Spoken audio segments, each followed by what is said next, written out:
So today's question is on to calculate the exergy destroyed. So here given control volume this, the air input P1 100 kPa, temperature 300 Kelvin, and air output P2 100 kPa. So pressure remain constant and temperature is 800 Kelvin. Now ambient pressure and temperature are 100 kPa and 300 Kelvin. Heat input to the control volume is from source temperature 1500 Kelvin.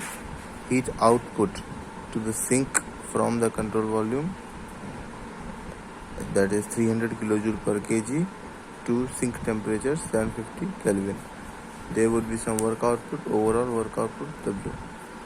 So now let's do the energy balance first to calculate the work output obviously. So Q in minus Q out means heat input minus heat output plus enthalpy, specific enthalpy of air input minus air output minus work output is equal to 0. So Q in is 1200 minus 300 plus H1 minus H2 would be 300 minus 800 into 1.005. This is Cp minus W is equal to 0. So solving this we get work output would be 397.5 kilojoule per kg. Now let's do the exergy balance. So here we can see here the work, the heat input to the system, that is 1200 kilojoule per kg from source temperature 1500 Kelvin. So first we have to see the work potential of the input heat. So work potential would be, we will assume the control volume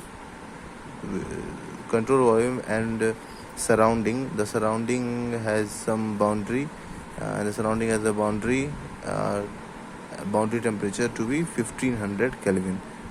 That is the place where the heat is transferring to the control volume.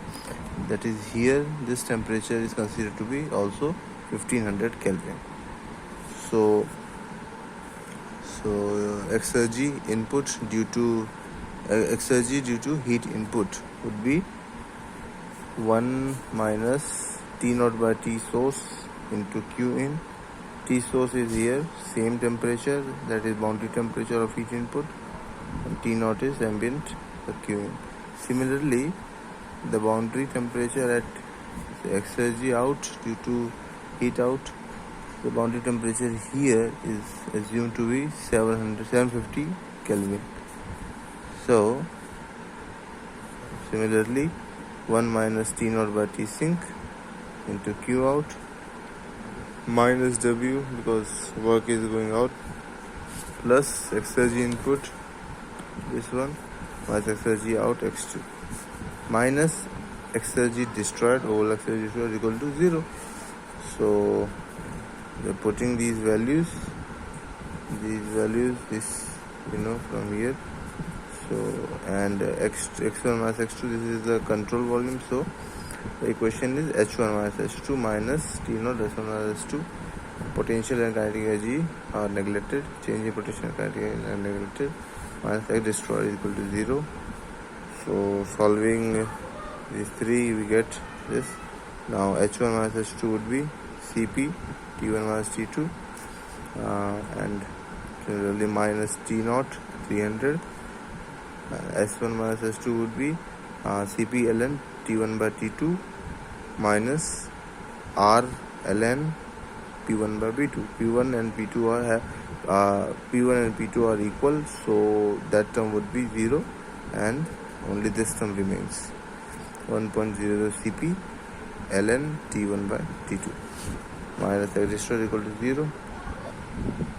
So solving this above equation we get exergy destroyed to be 174.248 kilojoule per kg.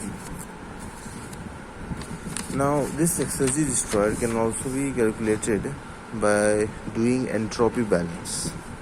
So considering a system and immediate surrounding, including source and sink. So similarly, heat input, exergy, entropy in because of heat input would be Q in by T source. T source would be same as boundary temperature at which the heat is getting inside, and it is same as source temperature, minus Q out by T sink plus entropy in minus entropy out due to air plus S generation, entropy generation is equal to 0. So putting these values here, and S1 S2, which we know that the ln P1 by P2 term would be 0. So Cp ln T1 by T2 plus S generation equal to 0. Now solving this, S generation would be 0.5857 kilojoule per kg. Okay. Now per kg Kelvin, using per kg Kelvin.